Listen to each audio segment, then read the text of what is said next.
Welcome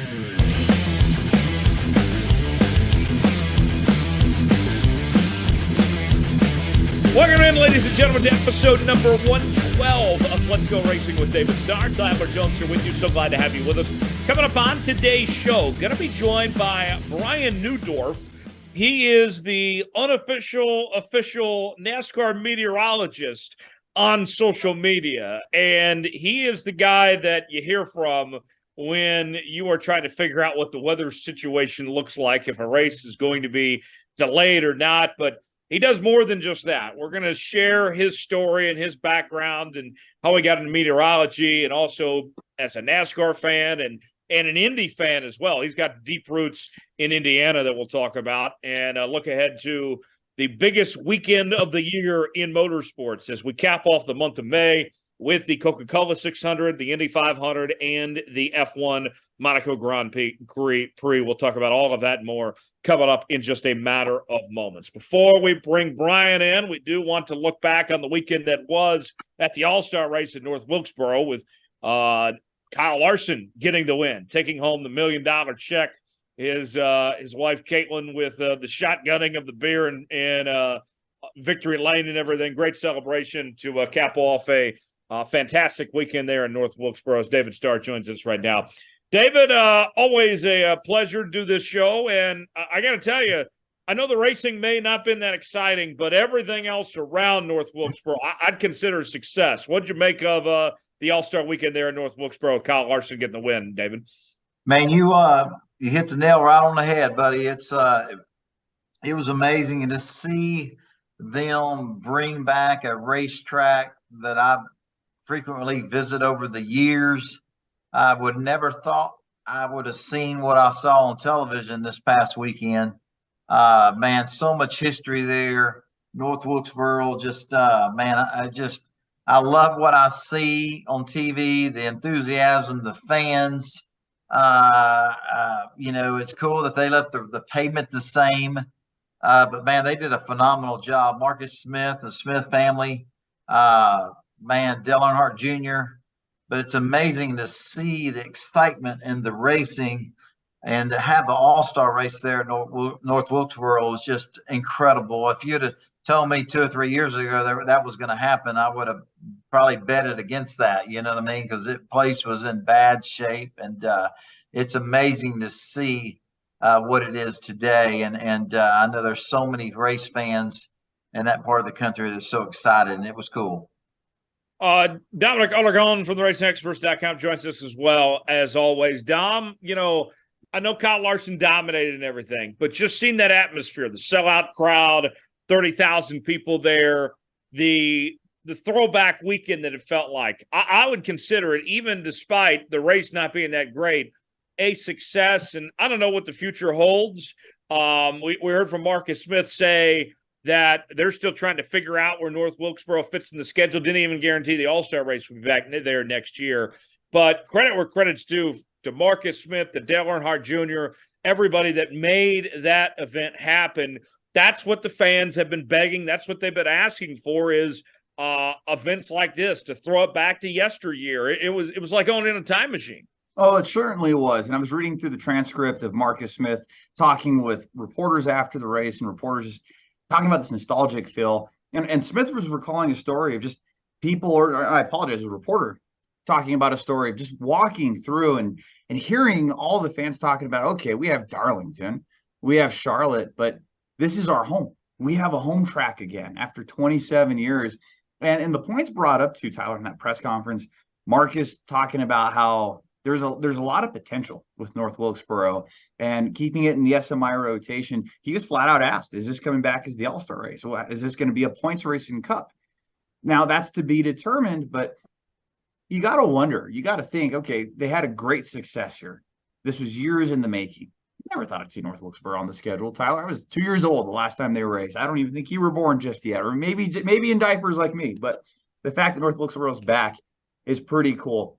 And I think it doesn't really matter what the on-track product looked like. I mean, it was going to be a big variable. Do you repave? Do you not repave? And even Marcus Smith said, you talk to different drivers, they're going to give you different opinions. But aside from what we saw in the All-Star race, I mean, we saw good racing. It's a short track. And you put Cup cars there with points, that's going to be a good race someday. I think we do see that at some point. David, I would love to see some of these old tracks start to come back. I know Rockingham comes to mind.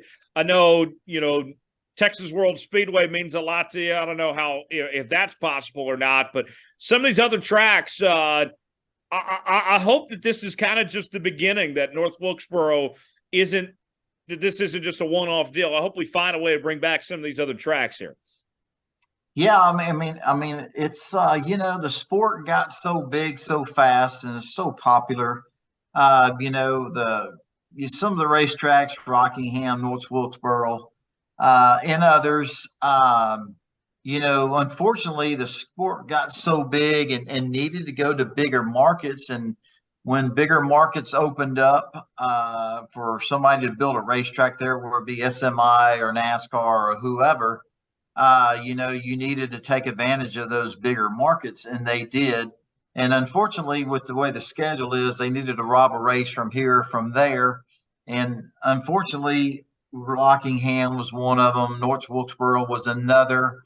But man, I love it because I love the way the racing surface is. It's really not about the powerhouse teams that have all the engineering and technology and resources and funding. It kind of puts it back into the driver's hand and a really great setup and really finesse, growing up on these short tracks. And not all of them are perfect. A lot of them, you got tire management. You got to really finesse the throttle, drive the car. And, the harder you drive it, the worse sometimes, the slower you are. Sometimes it's just finesse, get the thing to rotate and forward bite up off the corners. And I love that type of a race. But man, it was it's just phenomenal for what we saw. And I think North Wilkesboro, you need there's so many different other series there. Now you look at the car series, the super late model car series that Dale Earnhardt Jr., Kevin Harvick, and I think Jeff Burton are now part owner in. I mean, to be able to go to a facility like North Wilkesboro and race there. For ARCA series, the truck series, maybe the Xfinity series, and hey, who knows? Maybe we'll see a NASCAR Cup Series points race there in the future. But I think there's a place for North Wilkesboro and a lot of different schedules for different types of racing, and I think that's cool. And it's kind of cool. I remember back, I don't remember what year it was, but we ran 2 or 3 years at Rockingham, the racetrack. The surface wasn't in good shape, but it was cool to go back and race there. You know what I mean? It was really cool. I think we ran there maybe 3 years. And then I don't know what happened, but, some management issues. But next thing you know, it wasn't on the schedule again. And I don't really know what's going on there. But it's cool for NASCAR to bring back some of the grassroots racetracks that really help put our industry, our sport of NASCAR racing on the map. It's sad that the sport really grew and got so big, and we needed to go to bigger markets, and there were tracks that kind of got left behind. But it's really cool and interesting to see them bring those tracks back. I think there's a place for them. And, I think NASCAR, SMI, and, the different series, they're all figured out. But I think there's room for a lot of them like y'all are talking about. And, man, what a great weekend it was. Oh, certainly so. Certainly so. Throwback to yesteryear. Now we need Smoky Mountain Raceway back on the schedule, which was there in the 60s, the old dirt track Lee Petty won at. There's some potential for some other places. And you guys know on this show over the last 2.5 years, the conversations go where they may, and we have a lot of fun on the show. We talk about our time in NASCAR, we'll look at the races, and we'll also talk about just some stuff of people near and dear to us. And, the last 2.5 years, we've gotten a lot of support on this show.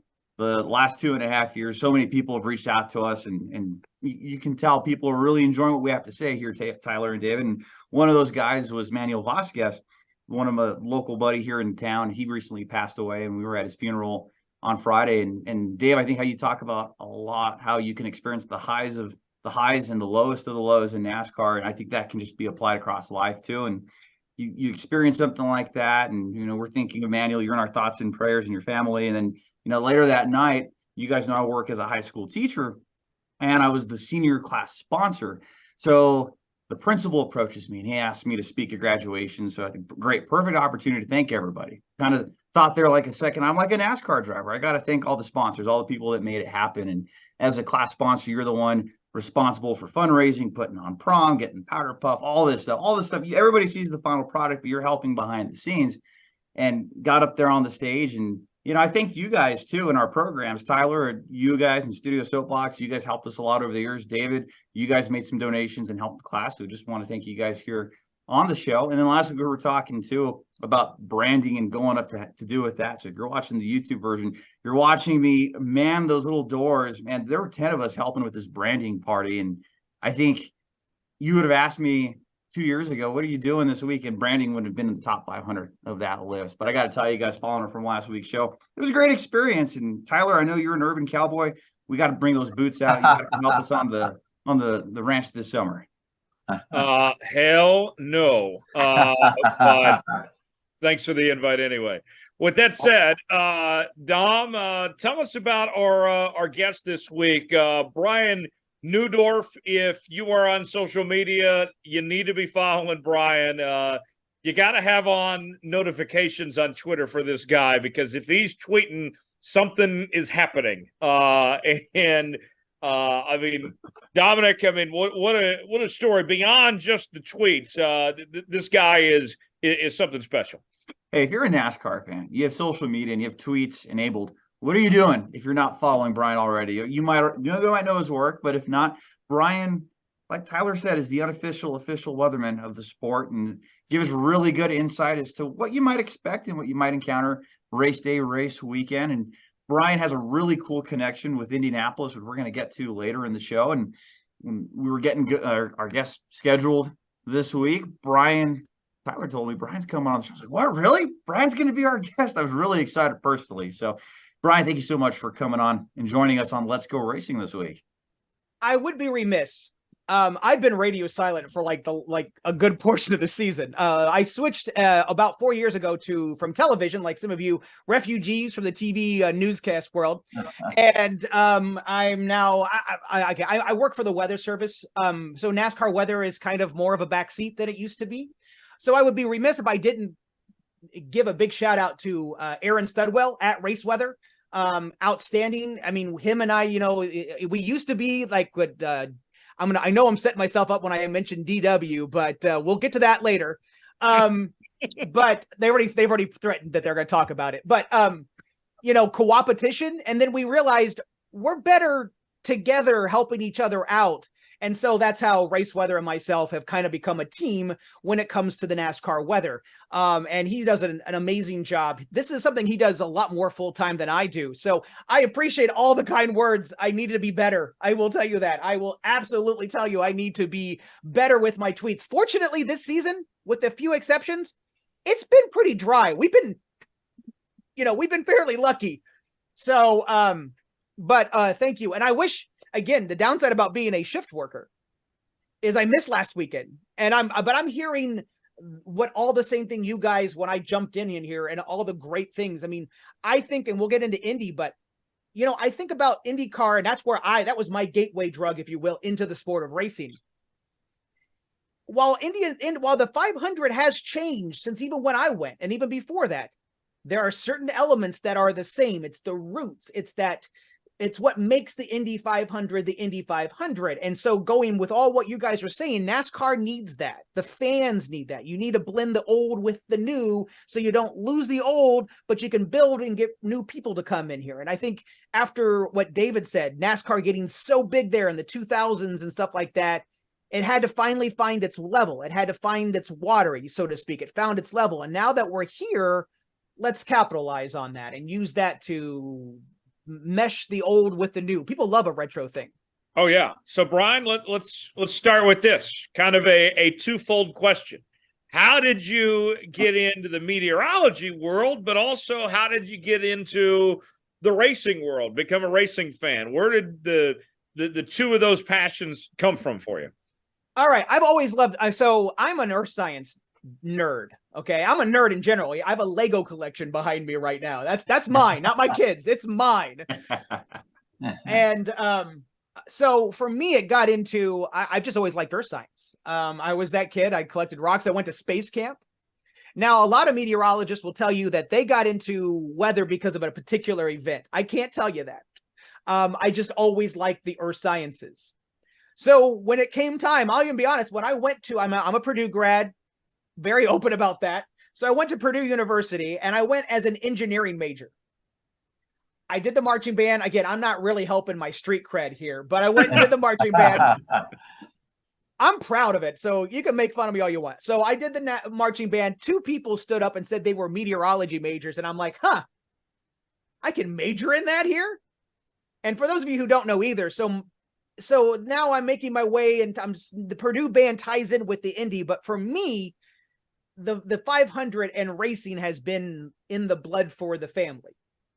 Growing up, the 500 was huge. Now, I was too young to go, so I'd always go to my grandmother's. Thankfully, I did. We lived in Terre Haute, Indiana, and it wasn't blacked out there. You could watch it on race day, but if you live anywhere in the Indy market, you have to watch the rebroadcast. So I would get to watch the race and listen either on the radio and then hear the stories. I was too young. But my grandfather, my mom's dad, was the personal pilot for Tony Hallman and the Hallman family. And so the story goes, the seats we sit in are the Hallman family's old seats before they got the suites on the outside of turn 1.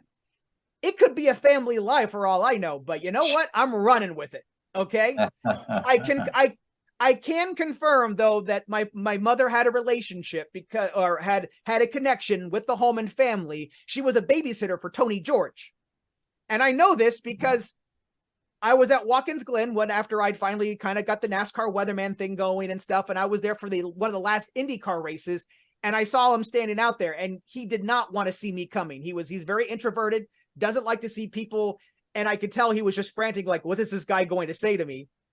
And when I mentioned my mother's name, a softness come over him. So he was like, oh, hey, this guy's really okay. This guy's not asking about the sport. He just wants to say hi. Same wing with Johnny Rutherford. I got to meet him one time, and I mentioned my grandfather. So there is a connection. So through that, and then I was dating my wife, whose family was into NASCAR, and I liked it. I got to go to when NASCAR came in #94 to the Brickyard or to IMS. That's when I started to kind of at least pay attention. Jeff Gordon wins, he has that connection to both California and Indiana. They hyped it up when he was here. So, and then of course, Ryan Newman is a Purdue grad, Tony Stewart. I mean, people always talk about one of the things as an Indy fan, everybody talks about how, nobody makes the transition from Indy to NASCAR, but they always forget Tony. Okay. They always forget Tony. He won championships. Granted, it was the that horrible split and that crap, but still Tony was a champion. And my little claim to fame, one of the things that's still the highlight to my day, Tony Stewart called me a jackass at Indianapolis Motor Speedway. I said I officially made NASCAR media that day. No, I think Tony's great. Columbus. I'm from Martinsville, Indiana, which is not too far away from Columbus. It was raining. I got to go as like the social media garage, and it was raining on a Friday, and I said who I was, and he goes, "Way to go, jackass." So I thought that was great. So again, they're all merging together, my ADHD brain. Weather, I've always had an interest. TV kind of just came about because I like to talk. And then the racing was in my blood. It's just been family. And then NASCAR got on my map when, I almost said on the radar, no pun. I didn't want to go that route, but NASCAR, when it hit in '94, and then I was my wife now, her family they like Dale Earnhardt, and they liked some of that stuff. So the first race I really, really remember watching was sadly the one where we lost Senior. And that's about the height of it all coming in. And then NASCAR, basically I would say 2008, Twitter's in its infancy. NASCAR was one of the first to use the hashtag. And so I was kind of following along, and I just morphed my fandom with being a meteorologist. And from there, I mean, it's a story, but from there, that's how the NASCAR Weatherman took off. Was just this guy, a fan like all of you, wanting to give accurate weather information to other fans because I didn't think the broadcast was doing that. So how about that? Too cool. What was the first race that you remember covering a rain situation of sorts there? A Pocono race. I swear it had to be like because back then on the schedule, it wasn't like Pocono, like they went to Pocono and then they like did 2 tracks and then they went back to Pocono or something like that. So I don't remember which one of those it was. But yeah, it was like a Pocono race. And of course, that's when all the rain jokes come in. And I was watching and they were talking, and then, Larry Mack loves weather. And I mean, pilots love weather. And so you have this people who it's very important. But at the time, again, they wouldn't show the radar, or if they did, they weren't going to say, oh, we expect rain by this time. And as a broadcast guy who loves the sport, I'm like, hell, let's put a radar up and say, hey, it's this far out. It's moving at this speed. It should be there about this time. And I started doing that. And then with the help of Jeff Gluck, I started doing forecasts. But really, my big moment was I called the Monday night Daytona race. The first time in history NASCAR has the 500 run the next day. I said it didn't look good. Now, I was early on saying we looked good for the race, but then that Wednesday came. I still remember that week. And I was like, oh, this doesn't look good. And even Aaron and I were cooperating right at that point. We finally started talking. But I was watching, and then once it rained out, I was looking at new data, and I went on Twitter and I said, I don't think we're going to get this. We'll have to wait till Monday night. And I even had colleagues who are like, that's pretty bold. Why are you doing that? Why are you saying that? I'm like, because it doesn't look good. I don't see us racing until Monday night. I stuck with my guns. That's what I really thought. And, I'll get them wrong. Don't get me wrong. I mean, I'm wrong sometimes. Daytona, I'm wrong a lot. Daytona has humbled me on so many occasions. It's not even funny. I have been called a lot of bad things on Twitter because of a Daytona forecast. But again, that was my claim. That's also, Montoya's big explosion with the right. The jet drop. The jet gyre incident. But still, I got that, and that's what kind of put me on the map. But I did this as a fan for other fans, and that's still to this day. I'm a NASCAR fan who happens to be a meteorologist doing all this so that other NASCAR fans can be informed, because it's expensive. And honestly, I just want fans to go and have a good time, because if they have a good time, they're going to go back to a racetrack. That's true. That is Dominic. You and I both TV guys here, and seeing Brian's background and everything, and what he does here, I know that he might get some hate from some people or whatnot, and maybe those on the inside too. I won't name names or anything, but Dom, what he's doing at the end of the day is a big service to the fans of the sport. Oh, he is. He's doing God's work, man. You look at what meteorologists do, and you're just seeing the final product. When you're watching your local newscast, you're watching that 10 o'clock news or the 6 o'clock news, whatever newscast you're watching, and weather comes in. Those weather points of the broadcast, they're put strategically. They tease weather in the first few minutes, and then weather gets its whole 3-4 minute bit midway, because that's how they continue to hook people. That affects everybody. Maybe certain news stories don't affect people, but the weather certainly does. You're going to go outside at some point. You're going to experience sunshine or wind or rain or snow or whatever element you might be facing. And Tyler, I think most of the time meteorologists do a really, really good job as far as being accurate, but it's only those 1 or 2 or 3 times where they weren't completely accurate that they take all the flack and they take all the hate for. But nobody's calling to complain, hey, it was 77 degrees, not 78 degrees. Like, the weathermen and women who do the job, who do the science behind it, there's a lot of prep that goes into doing what these guys do. And it's a sad reality, Brian. You're probably not getting too many thank yous when you predict that the race will actually get in and will get concluded in time. People have gotten better. NASCAR fans are great. They have been, some of my longtime followers, they've been there since day one, and they're still really active with me and my family. So I'm going to be honest, of all the places I've lived, generally speaking, the NASCAR fandom is really, really good, really supportive, really loyal. When people have gone after me, now I stopped. I used to be that. Unstable, buddy. Oh, it is. I'm sorry.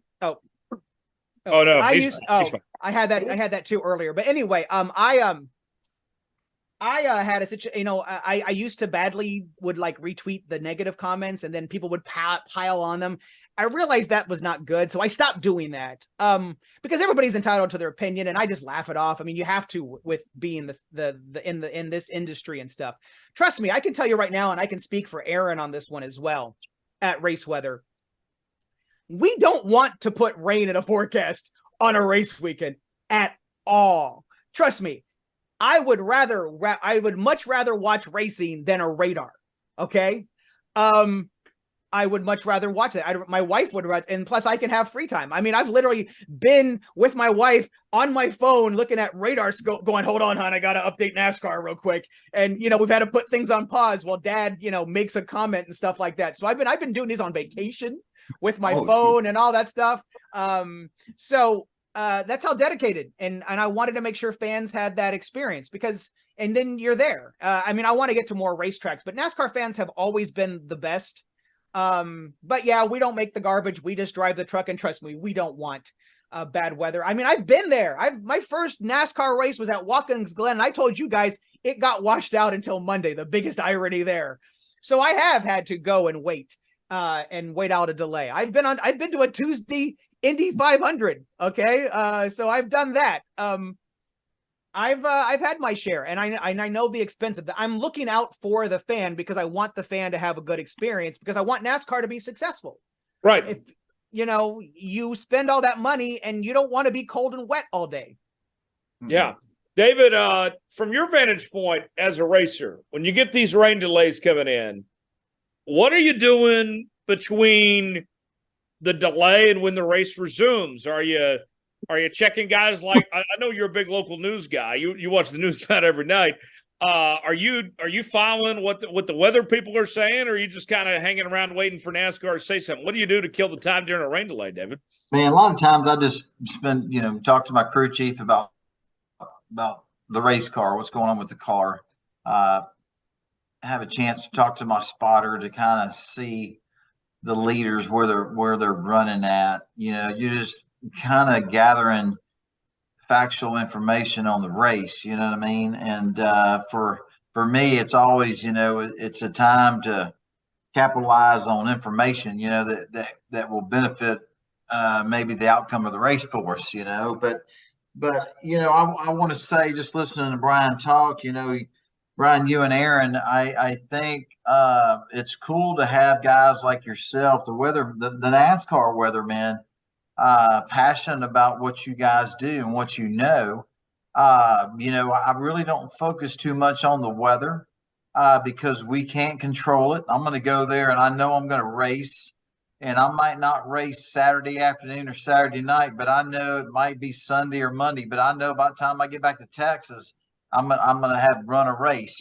We can't control the weather, but I think I really appreciate what you and Aaron bring to the table, not only for the fans, the competitors, the team members, the sponsors. It's good to know what the possibilities are, to kind of understand what you're in for. If it's just, you can plan, and sometimes the weather throws a little bit of a twist in there for us, but it's good to know what how the day's gonna play out for you weather-wise, and it's always glance at the weather, maybe the day before we practice, the day before I leave to head to a race, the day of the race, just to understand what the possibilities are. And I know, Brian, you're saying, they love you or hate you, but really it's cool that somebody's passionate about the possibilities of what the day is going to turn into, what it's going to look like. And man, I really appreciate that. And it's good to have, like you and Aaron, for the drivers and the team, somebody that we can get the information from, and sometimes it's hard to get that information, but you're honest, you're to the point, and I think people appreciate that, whether they fault you or not, and again, it's not, you can't control what's going to happen and, the weather-wise, but I know a lot of people appreciate your passion for the weather. And then hearing your story, you were talking earlier about your roots and going to Purdue and being a band member. I think it's awesome because it led you back to where you're at today.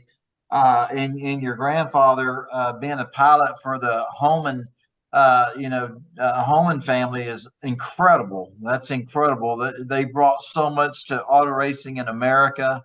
The Indianapolis 500, IndyCar racing itself, Tony George and NASCAR bringing the Brickyard 400 to Indianapolis was just, for me to be able to go to Indianapolis and race as many times as I have, and will do more in the future.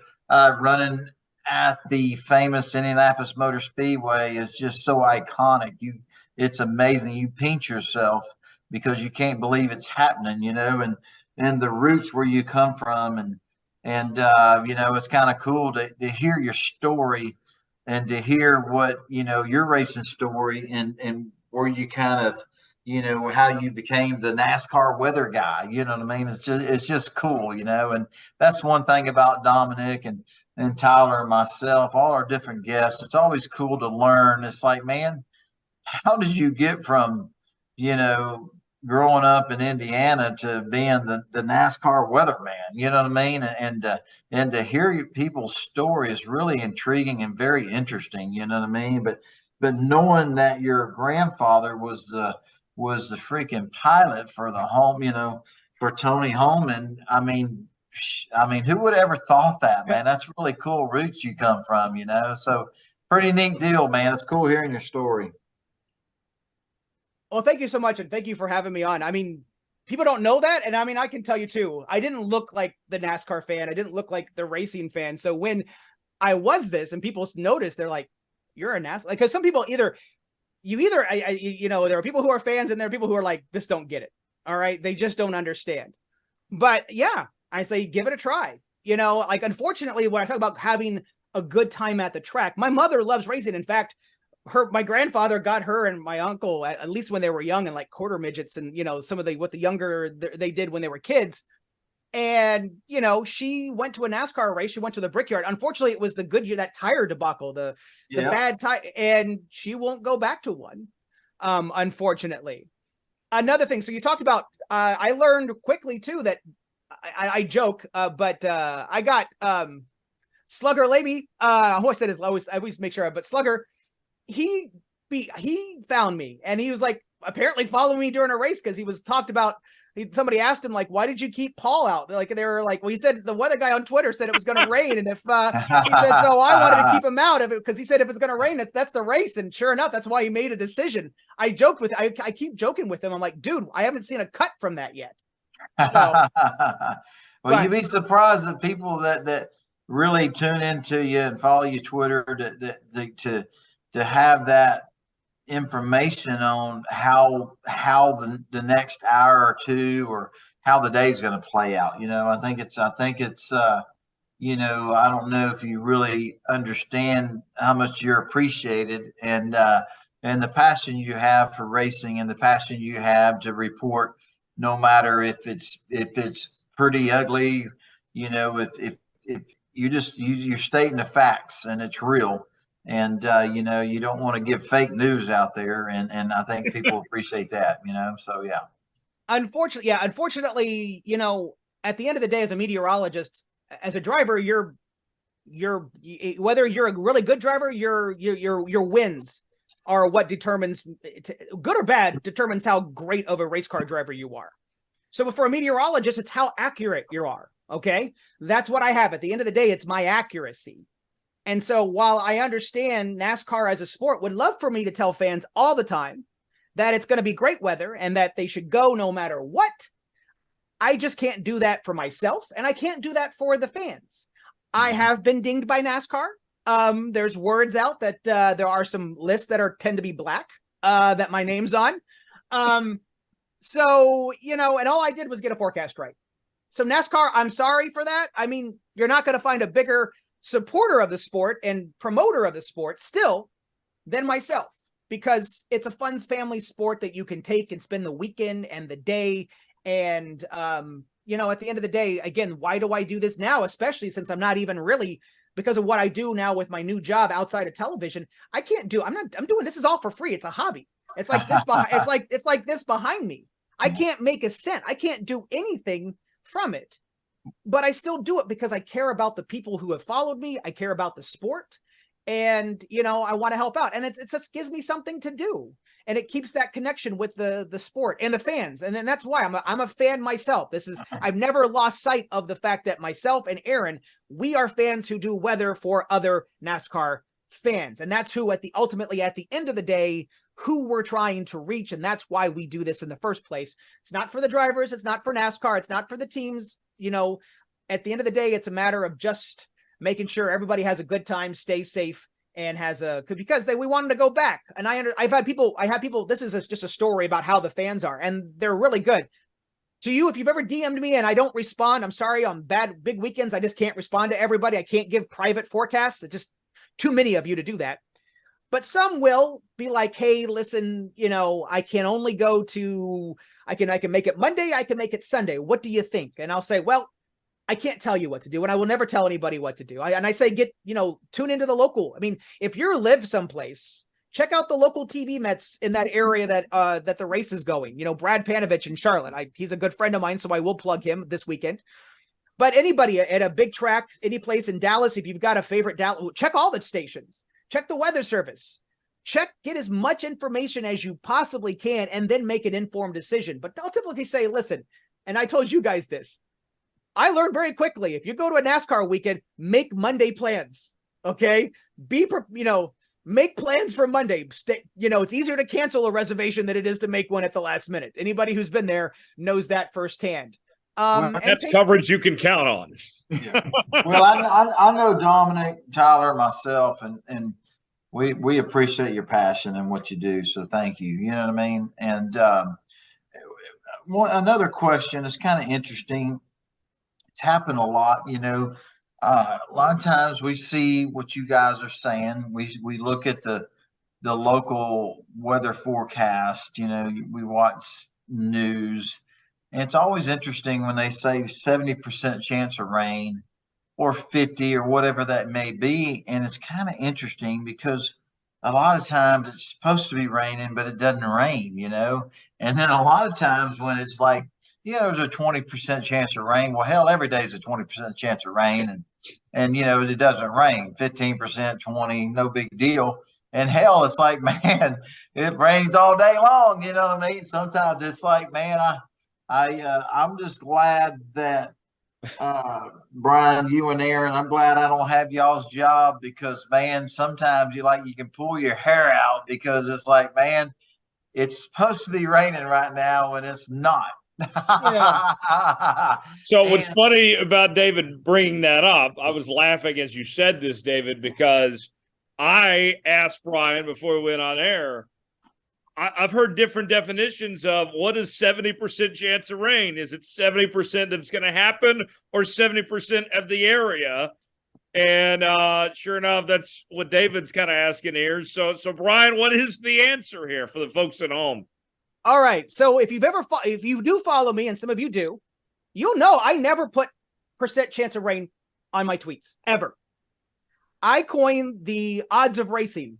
Okay. I boiled everything down to our confidence, and Aaron uses this too. And we'll have discussions on which odds of racing we will go with. Sometimes there's been funny situations. I think the first Daytona race, he was like, let's go 90. I'm like, let's go 80. So we went 85. I was like, I've been burned too many times, but I thought fans gravitated to what our confidence are. And then I've gotten so good that sometimes I'll break it down. Like, okay, odds of racing, what does that mean? Well, we'll race. Then I'll break it down. What are the odds of us getting to halfway? What are the odds of us actually finishing the full distance? So outside of the non-weather factors that I can't predict, so I'll try my best. And that kind of seemed to have caught on. In fact, AccuWeather, a guy on AccuWeather started using my odds of racing as well. But to go back to your point, and they are confusing though, the % chance. But now that I'm with the weather service, we use those % chances. The best thing I can tell you is think of this in more terms of like, especially when you guys live in Texas, or if you live in Florida, you get those hit or miss type showers, the scattered type stuff. That means the environment's good for rain, but doesn't mean everybody's going to get it. I was telling Tyler this. On a day where you've got that 20, 30, maybe 40, but definitely 20 and 30, Imagine, if you will, you've got a bunch of popcorn kernels in a pan and it's heated evenly. Now your job is to predict which of those kernels in order are going to pop and where. That's your 20 to 30% chance of rain. Now, and it generally means, and typically for us at the Weather Service, we go by a grid spacing. It's 2 by 2 kilometers. So we think in that situation that location, that specific grid point has that kind of percentage of seeing precipitation of some sort at that particular time. That's the other thing, at that time. So when you see like an app and it says 70% chance of rain, they may have thought it may have rained 7 o'clock in the morning, and you may be like, but the rest of the day is nice. Sometimes those apps don't differentiate between that. The Weather Service has gotten better. Our website looks like, it definitely needs some overhaul, but there's some good stuff on there, especially when you break things down. But the general idea is, and they're getting better at saying like it's going to be at this window, and then it gets better throughout the day. So that's the key thing. You need to see what time of day, but it typically is like how much we think it's going to rain at that particular time. But like some broad forecasts will say 70%, and it could have been like the 8 o'clock hour, and then it decreases, or it could be later in the day, but it took the whole day and just took the highest point and said, okay, 70% chance of rain. I know it's confusing. You could even probably ask a lot of different meteorologists and they would give you different answers. Some would say back when I was being taught, it was like based on history, like 7 out of 10 times in this situation, we see rain. That's what I was first taught. But generally it's based on our confidence and how much we think of rain. Like you'll see the number go up as a cold front gets closer. Like if we see a lot, we know it's going to rain all day. We're pretty good with those. It's those pop-up showers and thunderstorms, the scattered variety that ding us, because it's just really hard sometimes to know when it's going to hit your house. And that's the most important part. When's it going to hit my house? Right. Or when's it going to hit the track? That's why we're glad we don't have your job, dude. Yeah, I did not go into meteorology. Dominic didn't either. We worked in TV news, but we stayed away, left it up to you guys. I got a couple more things for you, and then we'll move on to some headlines, some news and notes in the sport. But first off, Brian, how are we looking for this weekend? I know that, unfortunately, over the years, we've seen some of these Indy 500s pushed around, delayed, raced on Monday, Tuesday in the past. How are we looking for Indy or Charlotte, Monaco, and all that? What's the likelihood that we get all these races in? I'll give you 2 out of 3. I don't do Monaco. I just don't. I just don't. I don't have time, and I haven't done it yet, and I'm not going to start. Once that opens that door, I have to keep doing it. Well, here in the Midwest, in the Ohio Valley, so here, this is like my backyard, and I'm going, and I'm thrilled. Because unfortunately, I said make a Monday plan. I have one. It's called I have to work on Monday. So I'm happy to say that we like to say big bubble, no trouble. We've got high pressure. It looks dry. So, and it's not going to be hot. We're talking like sunscreen, 80 degrees for the Indianapolis, the greatest spectacle in racing, the Indianapolis 500. Again, I'm biased, but it looks good. Now we will turn our attention. This is a NASCAR podcast. We've got a system we're going to watch. This one's tough. So don't kill the weatherman on a Tuesday. Okay. I'll be honest too, this far out, I tend to be more negative to try to give people that idea that they need to start thinking ahead and planning. So just take it with what it is. There is indications that something may come off the Atlantic, come up the Florida coast. It's not necessarily tropical, but something forms and moves it, and then it's going to come towards the Carolinas, South Carolina, North Carolina. There's differences on timing, so there's no agreement in the forecast models, and this was just me looking briefly. So the Weather Service there locally has like a 30%. I would maybe go a bit higher. I'd say 40 sounds good. The timing is going to be an issue. If it's through faster, Sunday, the 600, since it's later in the day, should be okay. If it's slower, then we would have problems. Now, I think Saturday looks wet for some of the stuff there on Saturday, so just keep that in mind. But I would start now thinking about a rain strategic plan. But I do think it's better if with the fact that it's a later race that goes into the evening. So with that said, I think the odds of racing are still higher. I would say it just in my safe first gut instinct, 70% odds of racing for the Coke 600. Saturday's a little less because that right now looks like the bullseye for rain. So, and then depending on timing, Friday could be a little iffy. So that's how I see that race weekend for Charlotte. So that's the one we will be watching carefully. Indy, I get to sit back and enjoy. That's what I get to do. I like it. Last thing, then we'll move on to news and notes. The question that everybody's been waiting for. What do you make of DW's vortex theory? To those who you want, if you like it and you believe it, by all means, go for it. Okay. I don't like to throw around, because some of us are former broadcast people, so I don't like to throw around the term fake news. But yeah, that's fake news. It's from a science standpoint, it doesn't work. Okay. A bunch of cars going counterclockwise, causing heat to go into the air to cause lift. All of that is what a tropical storm does to form. Okay.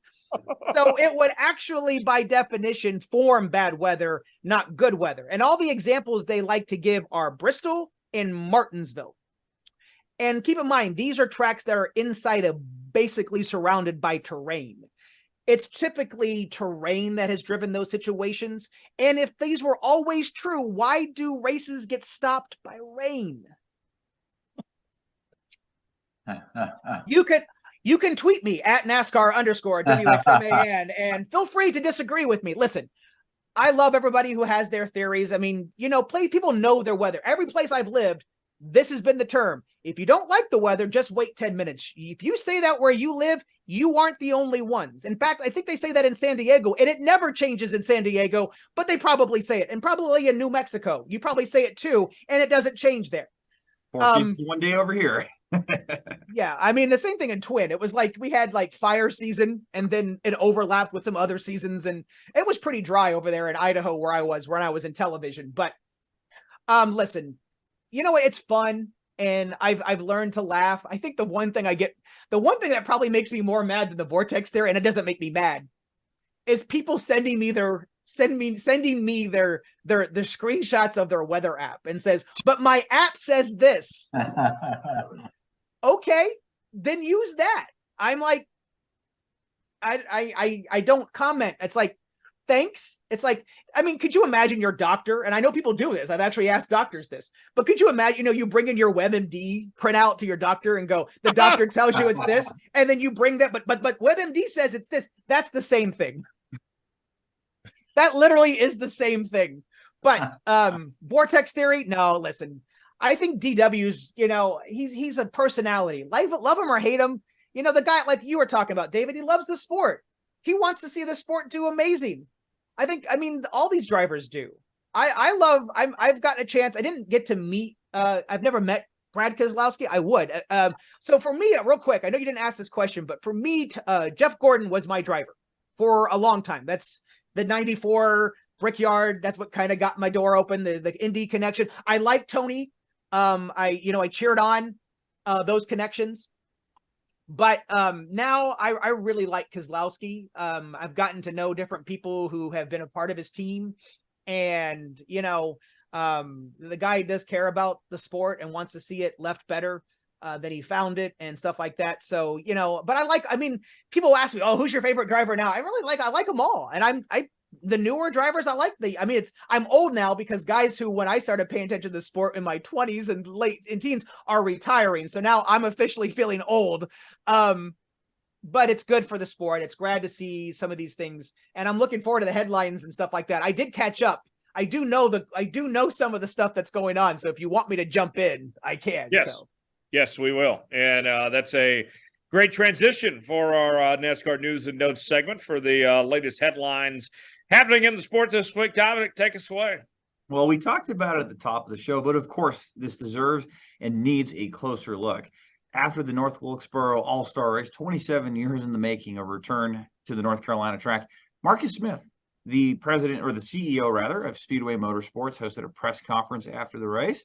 And in that press conference, he didn't commit to saying what North Wilkesboro's future is going to be on the NASCAR schedule, but Brian, David, Tyler, it looks like it might be here to stay. He said it's very exciting to see the buzz around it. It's like walking into a museum is how he quoted as saying it.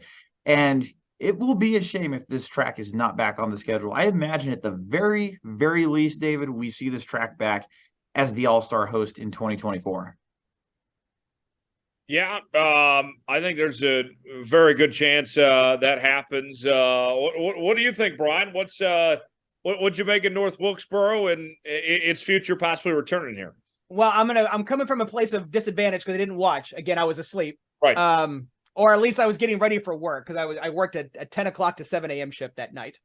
But from everything I'm hearing, the only thing I worry, and I'm going to play devil's advocate here, will the newness of that return wear off if it were to be put back on the schedule for a regular basis? I do like the idea sometimes that NASCAR does its best to mix things up, because some of those mile-and-a-half tracks are a lot of the same, from Kansas to different things, and it can get, that was some of the problems, going back 5 years ago. So, and it sounds like everybody loved it.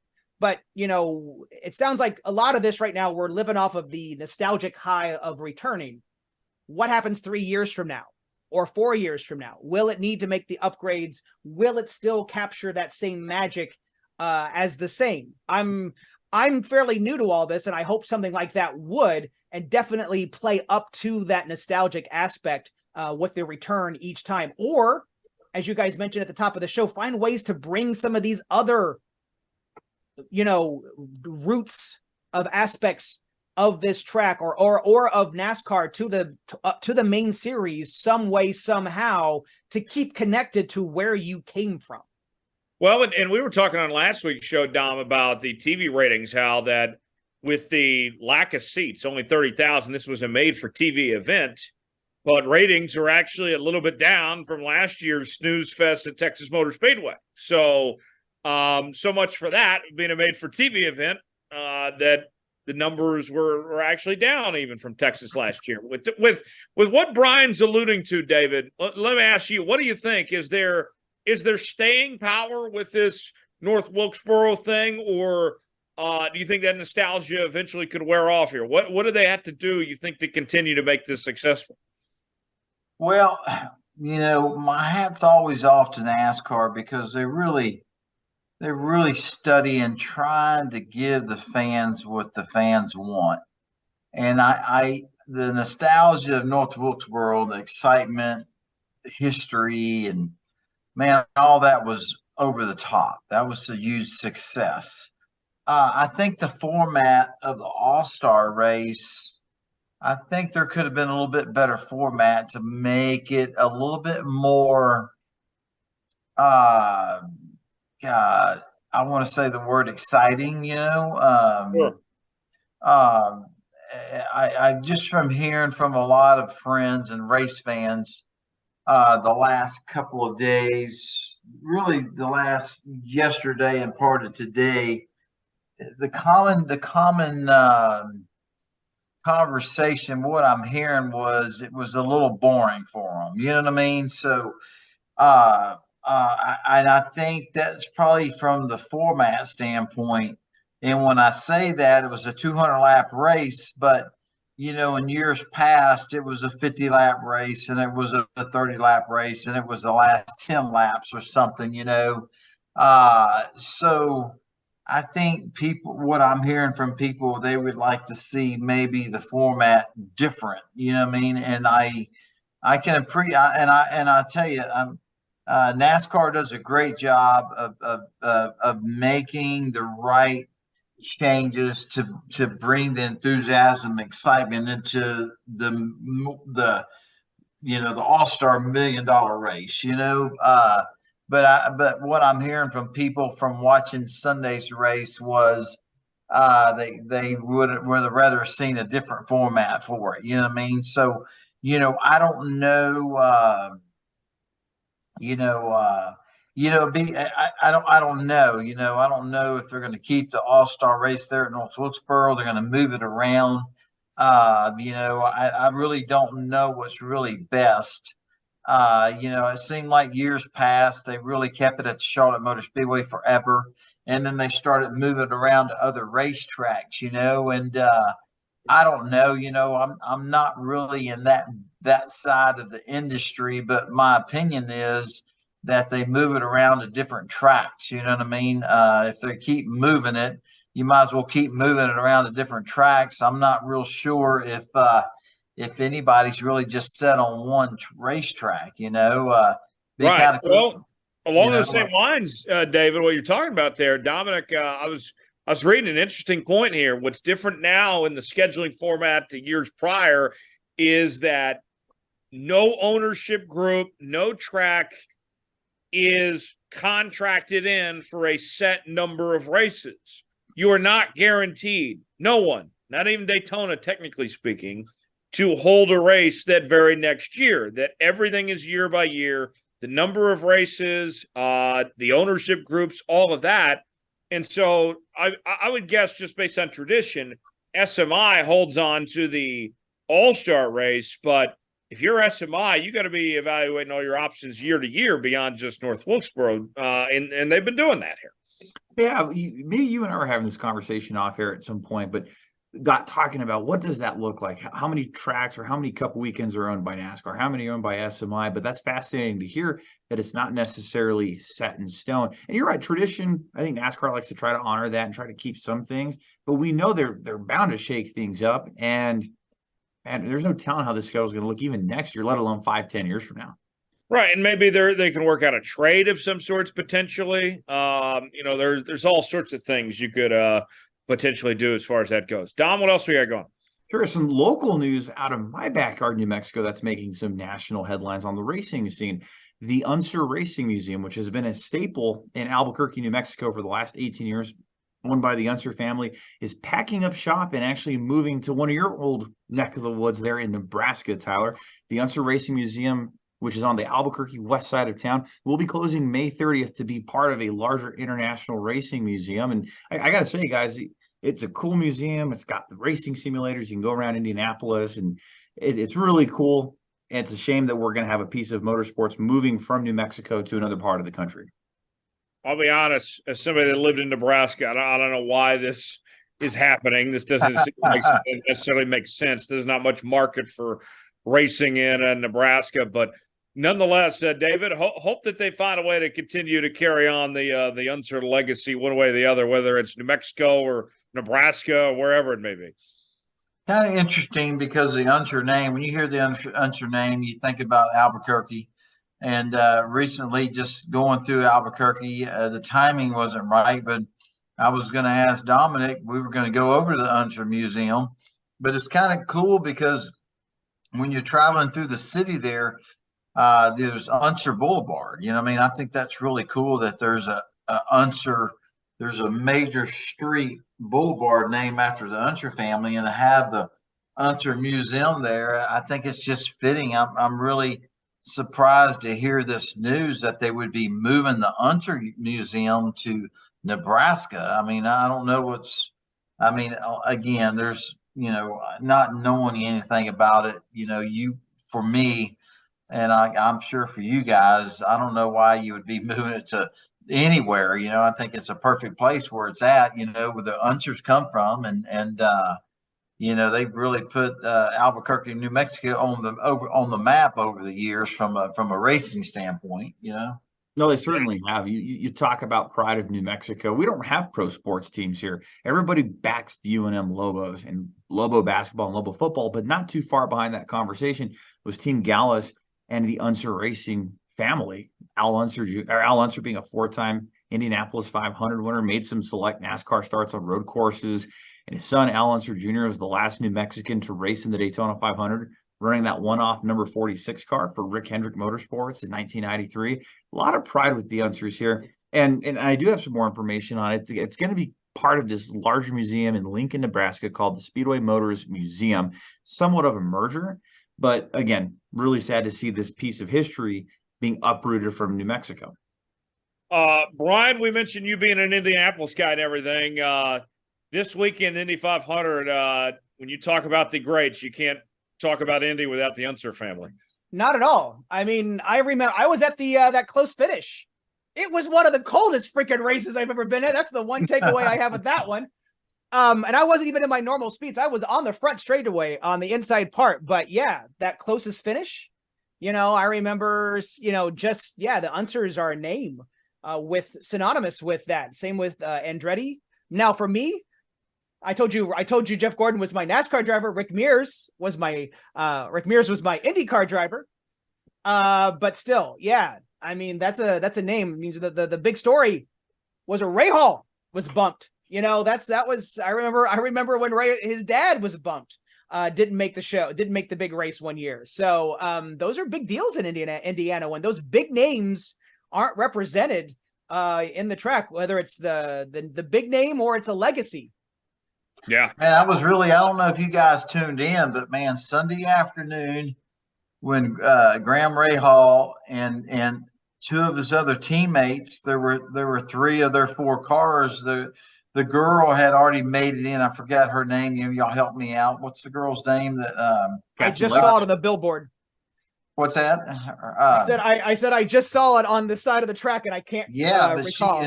she ended up having a wreck, I think yesterday or today. Leg. Yeah. But she made it into the field solidly, but their other three cars, it was kind of interesting. Trying to remember the driver's name. The way the drama played out Sunday afternoon, the clock was ticking down the last 30 minutes. And the driver that drives the number 30 car for Bobby Rahal, Letterman, Legaman. I don't know how you say. What is it? Rahal, Letterman. David Letterman. Yeah. Yeah. There's another guy's name we're messing out, but the guy that he made two runs, and I think he made the second to the last run with about 10 minutes to go. And it looked like to me he was a little tight in the corners, and he had barely missed it. I think whatever the time, he was like just a tenth and a half off. And man, they pulled down pit road. He was on the radio with his crew chief engineer, and man, they were talking about changes, and they said, hey, let's make a couple chassis change and let's make another run. Graham Rahal was sitting in his car, and man, it was only like 5 minutes left, and they took off. And I'm trying to remember the driver's name. But it was amazing that this guy made 3 qualifying runs within the last 20, 25 minutes of the time running out to qualify for the Indianapolis 500. And he pulled off pit road with about a minute, 10 seconds left on the clock. And dude, those adjustments that the engineer or the crew chief made, it was unbelievable. The time ran out. He had 2 more laps to go. He had to be off pit road attempting his qualifying run before the time went out, for the time expired, and he did. And man, he bumped Graham Rahal out of the race, which is his teammate, and I mean, it was crazy, the drama they were showing Bobby Rahal, Graham's dad. And it was amazing, and man, the sportsmanship. All these guys are class acts. Graham Rahal, he congratulated his teammate. I mean, everybody was just. I tell you what, it was so much drama, so much stress, tension. But man, they were all first class, all of them, And then we found out today, or I found out today, that Graham will compete in this year's Indianapolis 500 from another driver that was injured and hurt himself. So, I mean, unbelievable, the stories, And there were 34 cars there trying to make a 33 car field for the Indianapolis 500. But man, the drama was over the top, and man, I'm glad I tuned into it. It was amazing. I would have never thought that Graham Rahal was going to be the guy that was going to be the guy on the outside looking in, but he was. And man, it was a lot of emotions, and it was cool because I don't know if it was NBC or Fox, whoever was carrying it. Yeah.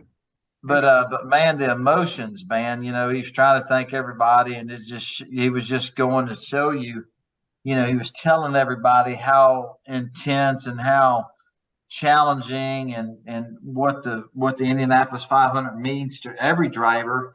And then couldn't make it through the interview, and to see him, his wife Courtney Force right there, and his kids to support him. I mean, it was over the top. It was unbelievable to see all that play out live on television. But man, to hear Brian talk earlier about what the Indianapolis 500 means. I mean, ever since I was a little boy and can remember watching television, man, I've always been a big fan of the Indianapolis 500. My childhood, my hero, my friend AJ Foyt, his cars are solid into the field, and but man, it's a spectacle. It's the biggest racing weekend of the year, and I can't wait. I'm flying to Indianapolis to watch the race. I'll be there, and I'm excited. But man, it's going to be a great weekend of not only all the NASCAR stuff, but the Indianapolis 500 as well. Oh, no doubt. Dominic, as we wrap up our news and notes, give us the rundown, the triple header weekend with F1, Indy, and NASCAR here. What's kind of the preview on deck for those three races? Yeah, Monaco, Indianapolis, Charlotte. Didn't the Beach Boys sing a song about that? I mean, that just seems like it'd be a great instant classic. It's the greatest weekend in racing. You start in the morning with Formula One, Monaco. Max Verstappen, Sergio Perez are the two favorites to win the race out there. And then you fast forward to Indianapolis, and you're going to have a great race weekend out there. Alex Palou and Scott Dixon are the favorites there. And then you move to the Coca-Cola 600, the longest NASCAR race of the year, Sunday night on Fox. And Kyle Larson, your all-star winner, is the odds-on favorite, 4.5 to 1. And last year's winner, Denny Hamlin, at 5.5 to 1. Dom, every year I pick all three races, and I've gone 3 for 3 before. I'm going to try to go for 3 for 3 right now, Dom. Here's what's going to happen. Max Verstappen, he's going to win the F1 race. Even if he starts 9th or whatever, he'll find a way to work up there and win the race. Then the Indy 500, Scott Dixon's going to get it done, get another win. For NASCAR fans out there, I've heard the comparison. Scott Dixon is like the Kevin Harvick of IndyCar with his driving style, be able to close things the way he does. I like Scott Dixon. And then Kyle Larson. Watch out. I think Kyle Larson wins back-to-back weeks, and he gets it done in Charlotte. So that's your trifecta, your big three. Put your money down on Verstappen as well as Dixon and Kyle Larson. Those are my three. Brian, you're going to be at Indy this weekend. What are you excited about this whole weekend as a whole? What are your expectations? Don't ask me to listen. I forecast the weather. I don't predict drivers. Okay, I can't. I draw the line there.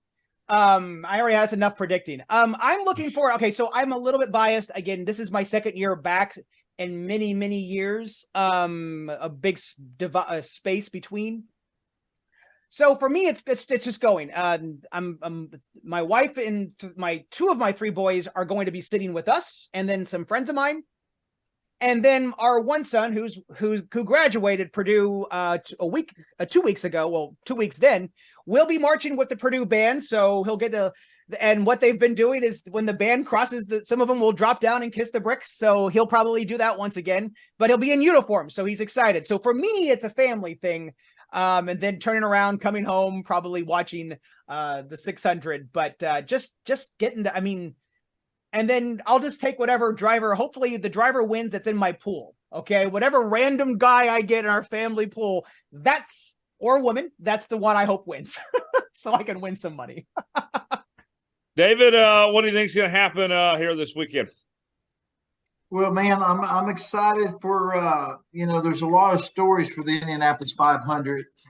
My two guys I'll be cheering for are the two AJ Foyt cars. I'd love to see AJ Foyt win another Indianapolis 500 for just lots and lots of reasons. And there's another great story there.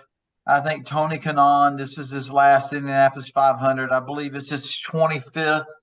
and he's a crowd favorite, you know, and he's such a great ambassador to IndyCar racing, and he's a great racer, and I love to see him win as well. But there's so many other great stories in the field. So I just hope AJ's cars, hopefully one of them ends up in victory lane, and if that can't happen, I'd love to see Tony Kanaan win his final Indianapolis 500, and then you got Elio Castroneves that's going for his 5th Indianapolis 500 win. You know, there's so many great stories, and then the Coca-Cola 600. You know, I'm excited to see, you know, how it plays out. I love to see again Kevin Harvick victorious. I love to see Kevin win because it'll be Kevin's last Coca-Cola 600 as well. But man, he's going to have that's going to be a tough feat because there's a lot of, you know, William Byron, how strong he's been all year.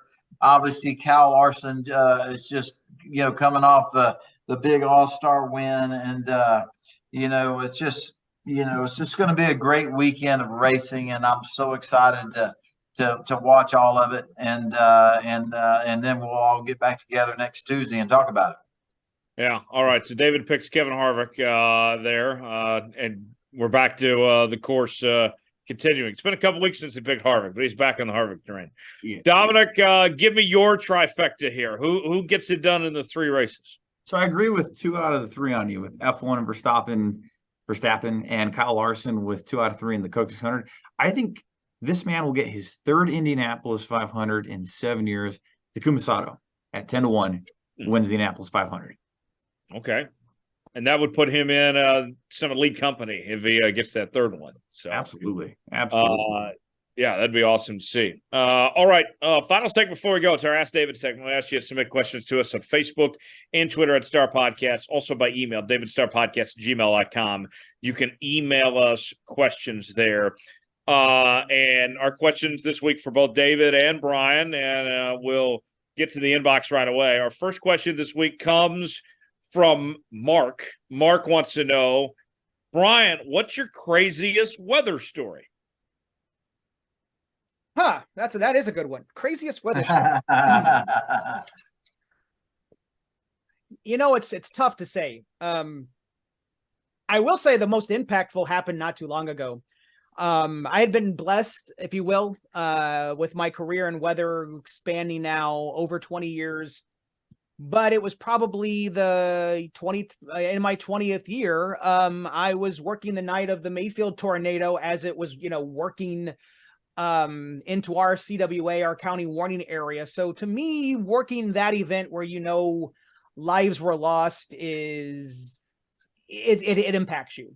And that was the first one. I didn't mean to go dark, but to me, that was crazy because, you know, I'd done stuff on television, watched weather and different things, but that one left me, it hit me in a way that I had not been, had dealt with. So I would say that one particularly stands out because of the extent of that event and then watching the community come together. From a NASCAR standpoint, I think, you know, it was going out on a limb and making that prediction of the Monday night situation because nobody else was doing it. And normally you don't like to do that. You don't like to go out there but I just felt confident. And if I say something like that, if I go all in and my chips are in and I say washout, you know, I don't put the terms washout, rain out, whatever for a race when I do these lightly. Okay, again, I'm doing this for fans. Fans make decisions, and they can be making decisions based on my information. So very rarely do I say prepare for Monday. We're going to be racing Monday. But if I do, you know, it came from a real confident place that I would say something like that. So, right. David, whether it's at home or at the track, you've seen some crazy weather over the years? Dude, we live in Texas, man. Yeah, I mean, I've been from Houston, Texas. I've lived through several hurricanes, and I've never, people always say, "Man, you're from Texas. You ever seen a tornado?" I've never seen one, but they're serious business. Just hearing Brian talk about, him being live on air and having a live Toyota tornado touchdown in their community, and to see how powerful Mother Nature is and what it can do to people's lives, and then to see the community come together to help fellow, just the humanity of it is incredible, but there's been been times over the years that we've been at the racetrack, and a tornado was within a 5-mile radius, and having to lock down in a bathroom in a garage area, over the years, that's always been kind of exciting and crazy. But man, there's always, everybody's has a weather story, and I guess one of the things I want to say is you got to respect and pay attention to people like Brian and Aaron, because it's serious business. We talk about, hey, are we going to race today, or we're not going to race? How much chance of rain? But man, the weather can turn serious, and people can lose their lives.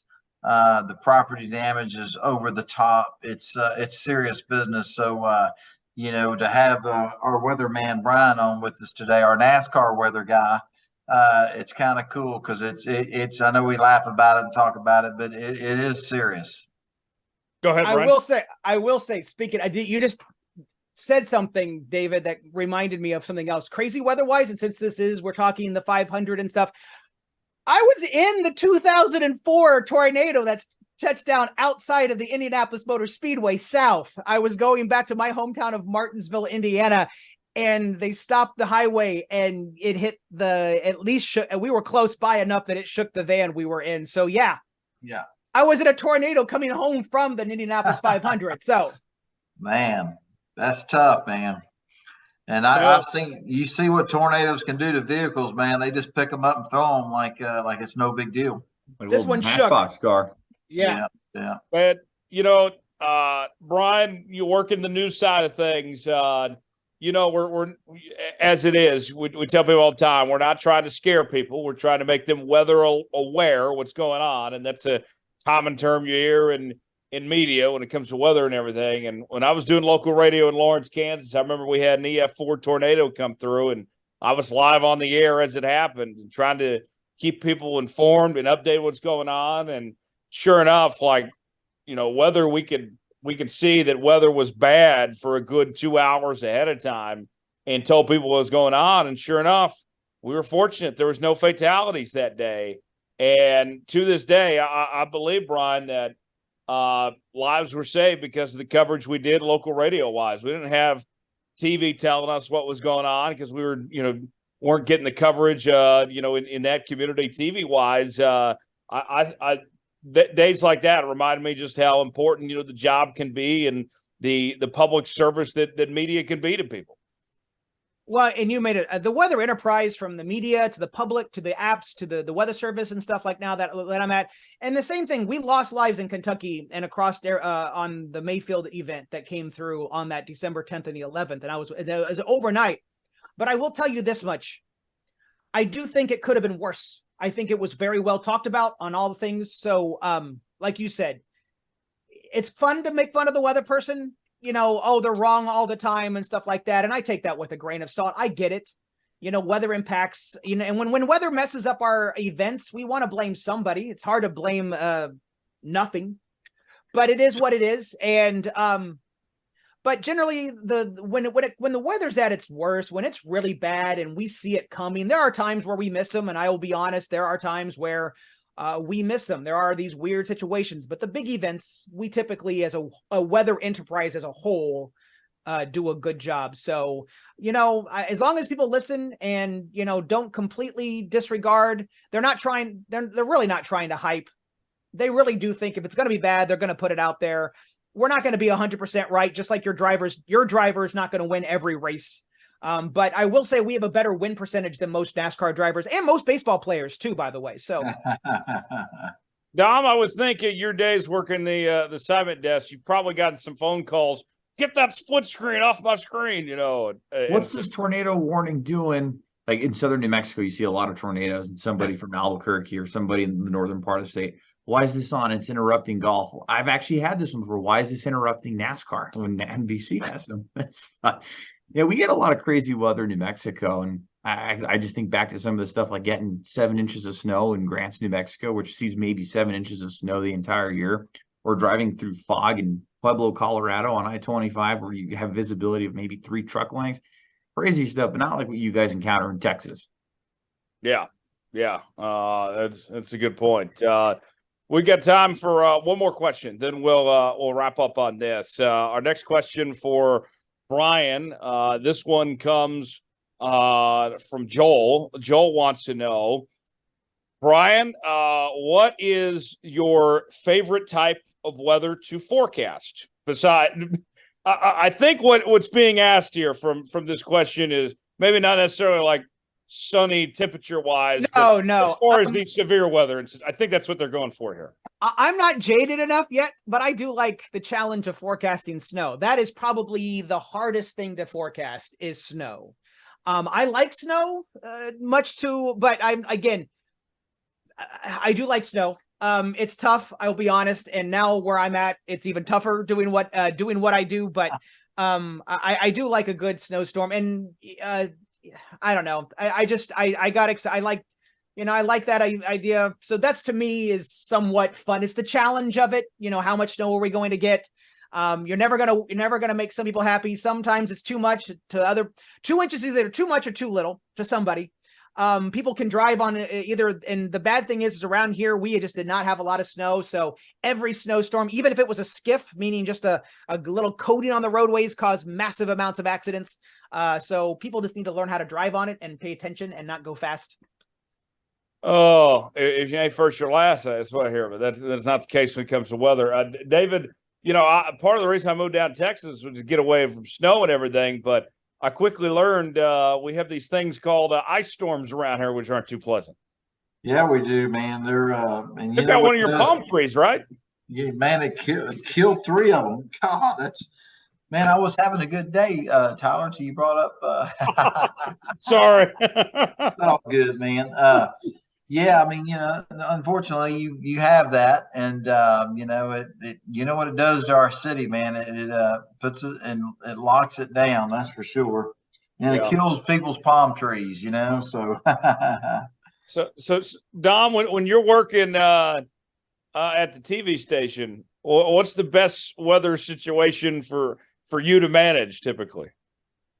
Well, I think that could be a variety of things because people love their weather in New Mexico. If it rains in the Albuquerque metro area, we'll get somebody like a photographer to go out and just get a little bit of footage because that's going to lead all the newscasts. And then if it's a lot of rain or if it's a lot of snow, that's team coverage because that's a rare sight in New Mexico. So that's kind of cool and stuff like that happens. But a sunny kind of day, let the weather guy do his thing and get his 45 seconds in the first block of the news and then have his 3.5-minute segment after. It's a good day.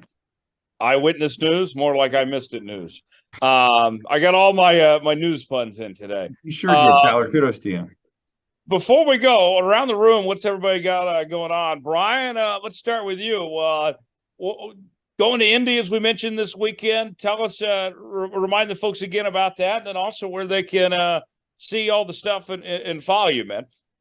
Well, I did put out a tweet since I said it here. I was going to put it out there. So I'm at NASCAR_WXMAN, and that for those of who don't know, WX is the old Morse code for weather. So in the weather world, that's the abbreviation. A lot of people are like, what's Waxman? Nope, it's the abbreviation for weather. Because of back in the day when I started these accounts, you couldn't have really NASCAR Weatherman seemed really long. So I was trying to save characters.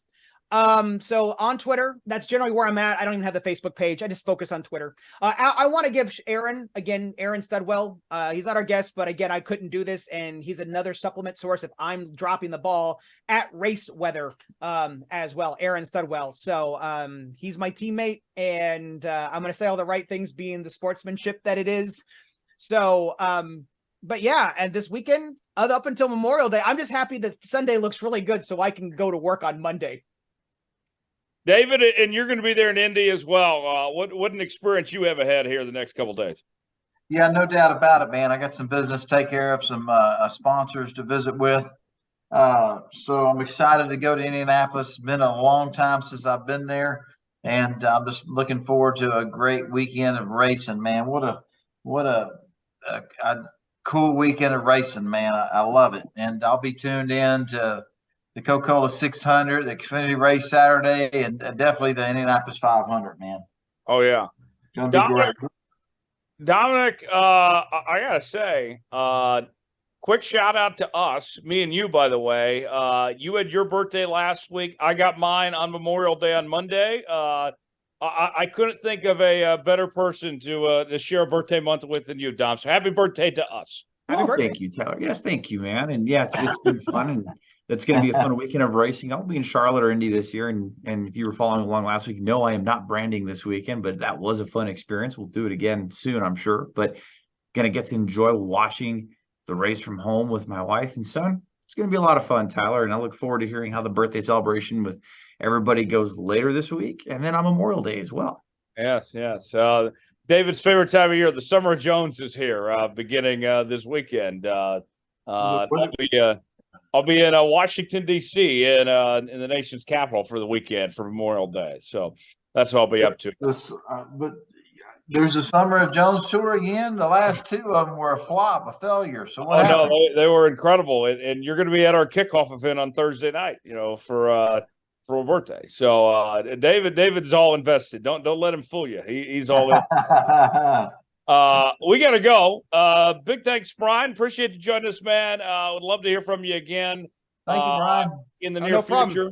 And Tyler, give him a follow on social media. Yes, Dom. Real quick. Tyler, before we leave, we have a big announcement on our guest in 2 weeks, man. I'll let you break the news, man. We have a very big guest, a rock star in his own right. Absolutely. David, Tyler, Brian, I'm sure y'all are fans of the Steve Miller Band. We're going to have Joseph Wooten, the keyboard player of 30 years, Steve Miller Band, joining us on the show the first week in June. He went to the Nashville race a couple years ago. Looking forward to hearing about that experience. And they're right before they get back on tour. So the Summer of Jones tour and the Steve Miller Band tour going toe-to-toe here, David. Some people call me a space cowboy. Some people call me the game of love. On that note, we got to go.